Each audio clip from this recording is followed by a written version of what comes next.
Welcome back to my YouTube channel Rajni Brajwasi blog. कैसे हो guys? उम्मीद करती हूँ आप सब लोग अच्छे होंगे, स्वस्थ होंगे, मस्त होंगे।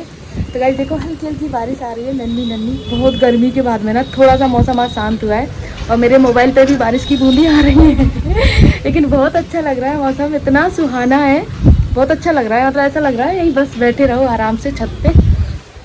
तो बच्चे अभी सो रहे हैं, काम मेरा पूरा हो गया तो मैंने सोचा चलो छत पे घूम के आते हैं थोड़ी देर के लिए, क्योंकि ऐसा मौसम बहुत कम देखने को मिलता है जो भी गर्मियों में। तो बिल्कुल अंधेरा अंधेरा सा कुछ ऐसा हो रहा है, तो बहुत शानदार मौसम है। पूरा हमारे ब्रज का व्यू दिखाती हूँ आप लोगों को, बहुत शानदार है। वरना यार गर्मी के मारे ना मतलब लोगों की हालत ख़राब हो गई थी, इतनी ज़्यादा गर्मी हो गई थी। और देखो मैं भी, मेरे ऊपर भी बूंदें आ रही हैं क्योंकि अच्छी लग रही है। गर्मी में मैं काम करके आई हूँ ना, तो बूंदें आ रही हैं तो ऐसा लग रहा है जैसे हाँ कितनी तृप्ति मिल रही है मुझे अभी मैं नहा के पूजा करके आई। अभी तो खैर 8 बज गए आई थिंक, लेकिन मैं सुबह वही अपने 6 बजे उठ जाती हूँ। उसके बाद नहा धो के फिर पूजा करके आई। पूजा का शेड्यूल ऐसा है कि आप थोड़ा सा मिस कर देते हो ना फिर रह ही जाती है। तो सबसे पहले तो पूजा करने का काम होता है, देन उसके बाद में फिर बाकी के काम करती रहती हूँ। पतिदेव अभी पूजा करने गए हैं, बच्चे सो रहे हैं, तो पहले तो बच्चों को उठाऊंगी क्योंकि ऊपर वाले हॉल में सो रहे हैं बच्चे, तो उनको उठा के फिर अपने रूम में लेके जाऊंगी। तो ऊपर वाले रूम की सफाई करनी है क्योंकि कल फादर्स डे मनाया था ना भाई, तो फादर्स डे मनाया था तो फूल वगैरह सब कुछ यूँ ही फैला हुआ है, उसको समेटना है, प्रॉपर तरीके से साफ़ सफाई करनी है।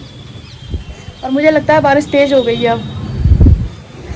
हाँ अच्छा लग रहा। बंदर भी नहीं है यार, सबसे ज़्यादा डर तो मुझे बंदरों का रहता है, बंदर भी नहीं है, कमाल की बात है।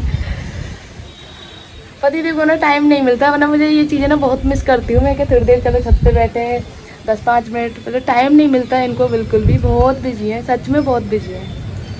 तो यही कहते हैं उससे, बस 10 साल रुक जा तू, 10 साल बाद मेरा टाइम जो तेरा होगा लेकिन हमें पता है वो हमारे लिए ही करते हैं इतनी मेहनत, और बहुत मेहनत करते हैं, बहुत मेहनत करते हैं। तो चाहे गाइस मैं बारिश में भीग जाऊंगी क्योंकि ऑलरेडी मेरी तबीयत ख़राब है, और किसी को पता चल गया ना कि बारिश में मैं भीग गई हूँ जरा सी और फिर मेरी तबीयत ख़राब हो गई तो मेरी अच्छी खासी क्लास लग जाएगी। चलते हैं क्योंकि देखो यहाँ पे अच्छी खासी बूंदें आ गई हैं। चलो अरे यार ज़रा सी तबीयत ख़राब क्या होती है पता नहीं, क्या क्या खाना पड़ता है गाइस। मुझे कतीरा बिल्कुल पसंद नहीं है, लेकिन यहाँ पे मम्मी ने भिगो दिया था, बोल रही थी कतीरा खाया कर क्योंकि गर्मी, दवाइयाँ बहुत गर्मी की हैं।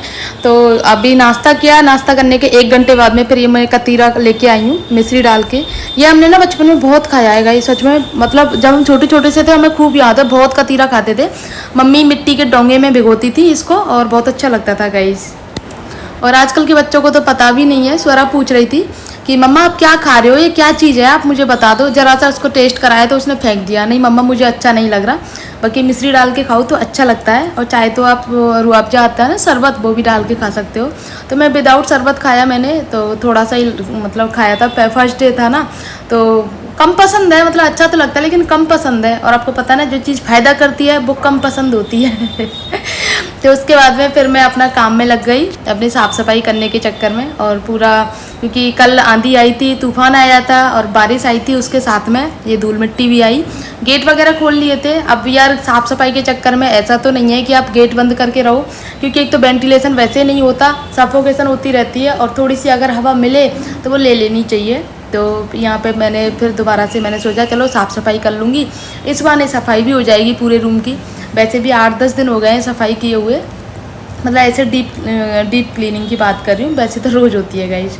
तो ये फ़ोटो फ्रेम वगैरह आज निकाल के साफ़ किए मैंने अच्छे से, और जब इनको देखती हूँ ना मैं तो एक अलग ही मेमोरी बन जाती है, अलग ही मैं यादों में चली जाती हूँ कि यार मतलब कितना अच्छा टाइम होता है वो, जो हम मतलब ऐसे घूमने जाते हैं, वो अलग ही टाइम होता है।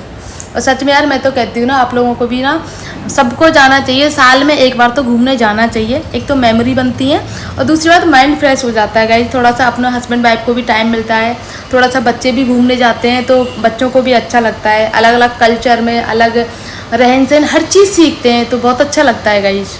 और हम जब जगन्नाथपुरी गए ना गाइज, तो ये फ़ोटो सारी है ना जगन्नाथपुरी की हैं, वहाँ बीच की फ़ोटो गए थे ना जगन्नाथपुरी, इतना एंजॉय किया था। सुकून वाली जगह है गाइज जगन्नाथपुरी, मतलब लाइफ में एक बार इंसान को जाना चाहिए। और ये चीज़ भी है गाइस, जब तक ठाकुर जी नहीं बुलाते तब तक आप नहीं जाते हो। जब तक हमने पूरी कोशिशें की थी, मेरा शुरू से मन था कि हम जगन्नाथपुरी जाएंगे, लेकिन पतिदेव ने बोला था वहाँ जाएंगे। फिर सारे प्लान कैंसिल हुए और आखिर में फिर जगन्नाथपुरी का ही बना। और वाकई में जब ठाकुर जी ने बुलाया तो इतने अच्छे दर्शन हुए सच में। और दूसरे दिन गए तो गाइस हमारा, क्योंकि होटल जो था हमारा पास में ही था, मतलब जगन्नाथपुरी मंदिर के पास में, तो एक दिन तो बहुत अच्छे से दर्शन हो गए। और दूसरे दिन तो आप ये लगा लो, बच्चों को कंधे पे बिठा के इतनी मार काट, बहुत भीड़ थी गाइस। तो इतने से 1 सेकंड के दर्शन हुए थे दूसरे दिन तो, लेकिन पहले दिन हमारे बहुत अच्छे दर्शन हो गए। हल्की हल्की बारिश आ रही थी, सुकून था बिल्कुल। वो पूरा जो एरिया था ना, वो पूरा घूमने वाला बहुत सुकून था। पत्थर बहुत ठंडा रहता है वहाँ का, और बारिश भी आ रही थी क्योंकि बीच है तो बारिश आती रहती है बार बार में। वो बहुत अच्छा लगा था गाइस वहाँ पे घूमने में। क्योंकि बस यही है ना कि वहाँ खाने पीने की दिक्कत हो जाती है। अगर आप वेजिटेरियन हो तो बहुत परेशानी हो जाती है। तो हमें मतलब, लेकिन बच्चों ने हमारा बहुत साथ दिया था।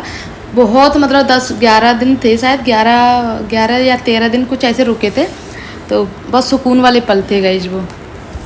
तो चलो गाइज, अपनी मेमोरी आप लोगों के साथ में शेयर की मैंने यादें ताज़ा हो गई दोबारा से। और सारी साफ़ सफाई करने के बाद में ये पंखा सबसे ज़्यादा गंदगी लिए घूमता है अपने साथ में। पूरे घर में गंदगी इकट्ठी नहीं होगी, लेकिन पंखे में पूरी गंदगी इकट्ठी हो जाएगी। तो पंखे को भी हर तीसरे चौथे दिन साफ़ करना होता है, लेकिन उसमें भी बहुत सारी मिट्टी जम जाती है। तो मैंने कल ही हेयर वॉश किया था, तो मेरे ऊपर मिट्टी जा रही थी, तो फिर मैंने सिर पे पल्लू ओढ़ लिया और तब जाके मैंने इसको साफ़ किया गाइज। मुझे डर भी लगता है करंट से, लेकिन करती हूँ मैं सारे काम, लेकिन करंट से बहुत डर लगता है गाइज मुझे। और एसी हमारा एक ऐसा हो गया है कि जब मन करता है तब चल जाता है, जब मन नहीं करता है तब नहीं चलता है। तो ऊपर से शिफ्ट होना पड़ा मुझे, मतलब दिन में ऊपर जाती हूँ और फिर रात को भी ऊपर ही सोने जाते हैं। तो बहुत मेहनत भी हो गई है, चढ़ने उतरने का भी कष्ट हो गया है, साफ़ सफाई का भी काम हो गया है। तो ज़्यादा काम बढ़ गया है मेरे लिए, और तबीयत पहले से ही ठीक नहीं है। तो अभी तो ठाकुर जी की दया से बेटर फील कर रही हूँ मैं। और अब आप लोगों को ना बहुत अच्छे अच्छे ब्लॉग देखने को मिलेंगे। अब मैंने कुछ न्यू प्लान किया है, तो अब से आप लोगों को बहुत अच्छे अच्छे ब्लॉग दिखाऊंगी। पूरे रूम की धूल मिट्टी गाइस बेडशीट के ऊपर आई, तो फिर बेडशीट को अच्छे से फटकारा, साफ़ किया और पैरदान वगैरह सारे कुछ साफ़ किए। और मैं सोच रही हूँ धुलने का कि पैरदान धुल दूँ, क्योंकि पर्दे तो कल मैंने धो दिए थे सारे और लगा भी दिए हैं बाहर बालकनी में। पति देव से बोला था तो बोल रहे थे लगा दूंगा, लेकिन मुझे पता है वो रखे रहेंगे, ऐसे ही लगाएंगे नहीं। तो फिर मैंने ही लगा दिए थे, थोड़ी सी मेहनत हुई थी तो मैं लगा दिए थे। तो फिर बोलते हैं जब कर देती हूँ, जब तक तो से इंतज़ार नहीं होता है, जब मैं कर दूंगा। तो मैंने बोला था तुम कर दोगे जब कर दोगे, लेकिन अभी इनका ये है कि मैं कर दूंगा के चक्कर में कल परसों चला रहेगा, इसीलिए तो मैं खुद से कर लेती हूँ। जो काम मेरे बस की होता है वो मैं कर ही लेती हूँ। तो यहाँ पे मैंने ये साफ़ सफाई कंप्लीट कर ली गाइस। ड्रेसिंग टेबल का एरिया भी पूरा साफ़ सफाई कर लिया। ये तो डेली का ही होता है, और जितनी भी हाउस वाइफ है आप लोगों को पता होगा सुबह सुबह कितना सारा काम होता है।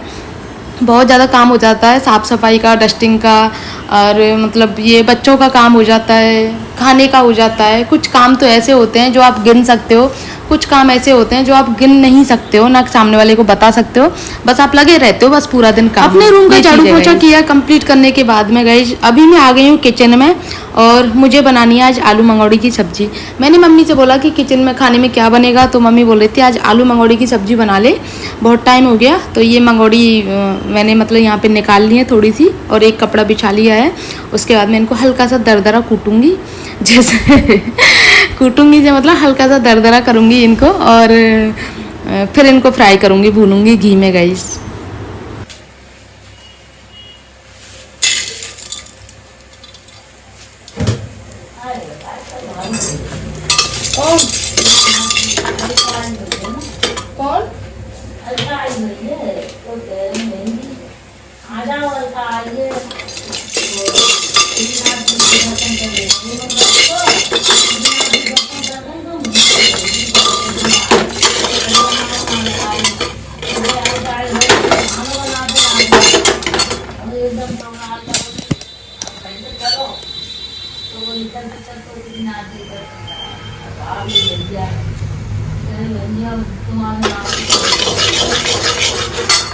हाँ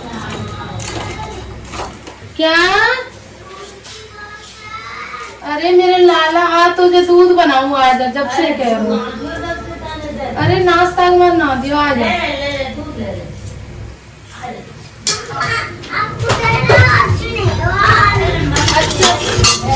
सॉरी मैं भूल गई थी, इसको मत छेड़े। माँ भूल रही थी, हाँ सॉरी, वो भूल रही थी। मैं याद नहीं रहा हूँ। दूध, रोटियाँ में दूध, मम्मा दूध, दूध। पसंद नहीं रखो बेटा। ये निकाल लो। गरम आ गया बेटा, मत छेड़े यहाँ। तो गाइस मैंने यहाँ पे ना अच्छे से घी में अच्छे से फ्राई कर लिया है और मीडियम फ्लेम पे फ्राई किया है। उसके बाद में एक आलू मैंने छोटे छोटे चॉप कर लिया और उसके बाद में इसमें डाल दूंगी और 1 गिलास पानी ऐड करने के बाद में फिर नमक और हल्दी डाल के कुकर में 1 सीटी लगानी है। एक, क्योंकि अभी ये कुकर अच्छी उसका है तो आधी सीटी ही लगानी है, एक नहीं लगानी है गाइस, क्योंकि फिर ज़्यादा बिल्कुल एकदम मैश हो जाएंगी इसीलिए। गाइस एक तरफ मंगोड़ी में मैंने सीटी लगा ली है तो दूसरी तरफ मैं ग्रेवी की तैयारी कर लेती हूँ। ग्रेवी की तैयारी करने के लिए घी मैंने 1 बड़ा चम्मच लिया है। घी में ही मैंने फ्राई किया था और घी में ही मुझे तड़का लगाना है गाइस। और यहाँ पे मैंने दही को अच्छे से छान लिया है, क्योंकि बिना छाना दही डालोगे ना तो आप रेसे रह जाते हैं, फिर वो एकदम दही ऐसा लगता है जैसे फट गया हो, फिर वो टेस्ट भी नहीं देता है। तो इसीलिए दही को छान लिया अच्छे से और घी गर्म हो गया है गाइस। तो इसमें मुझे डालनी है थोड़ा सा हींग का टुकड़ा और थोड़ा सा जीरा, दोनों चीज़ें डालने के बाद में फिर मैं इसमें दही को ऐड कर दूंगी गाइस, मसाले भूनने के बाद में। और दही को पकाते रहना है जब तक दही मतलब चलाते रहना है जब तक कि दही में उबाल नहीं आ जाए, वरना दही फट जाएगा और फिर किसी काम का नहीं रहेगा। तो गाइस ग्रेवी में आ गया अच्छे से उबाल, मैंने इसमें मसाले ऐड कर दिए हैं जो बाकी के रह गए थे और 2 मिनट और इसको पकाया। देन उसके बाद में फिर मैंने देखा कि हमारी जो मंगोड़ी हैं वो पक चुकी हैं और 1 हरी मिर्ची डालने के बाद में मंगोड़ी भी मैंने इसमें ऐड कर दी और इसको 10-5 मिनट ऐसे उबलने के लिए रख देती हूँ गाइस। फिर हमारी सब्जी बनके तैयार हो जाएगी इस तरह से गाइस।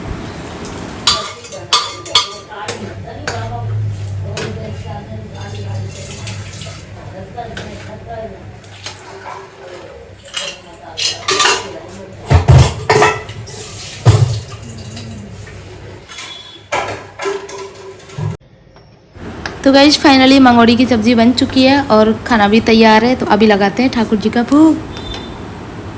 तो गाइज सुबह सुबह का मौसम आप लोगों ने देखा था कैसा था और अभी का आप लोगों को दिखा देती हूँ। ऐसी तेज़ धूप निकली है ना गाइज, इतनी तेज़ धूप निकली है। जो बारिश के बाद में मौसम ठंडा था ना वो दोबारा से गर्म हो गया है लेकिन हाँ ये चीज़ है, जो पंखा गर्म हवा देता था ना, अब पंखा थोड़ा सा ठंडी हवा दे रहा है, वरना पंखे में तो रुकना ही इम्पॉसिबल हो गया था।